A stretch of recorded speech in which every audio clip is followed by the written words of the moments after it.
જય માતાજી મિત્રો. અત્યારે 6:26 થઈ છે મિત્રો. તો મિત્રો સવારમાં તમે વહેલા ઉઠો અને ઓમના તમે જાપ કરો તો આખો દિવસ તમારો સારો જાય મિત્રો.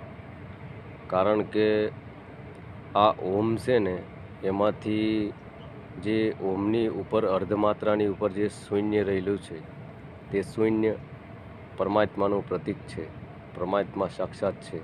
તો તમે જેમ બને તેમ ઓમકારના જાપ કરો ને તો તમારો દિવસ સારો જાય અને તમને જ્ઞાનની પણ પ્રાપ્તિ થાય. તો જેમ બને તેમ મિત્રો ઓમના જપ કરતા રહેવું અને હર હંમેશા ચાલતા ઉઠતા બેસતા હર હંમેશા હરેક કર્મમાં ઓમના જપ કરતા રહેવું અને ઓમમાં મન લગાડેલું રાખવું. બસ. તો જય માતાજી મિત્રો, જય માતાજી.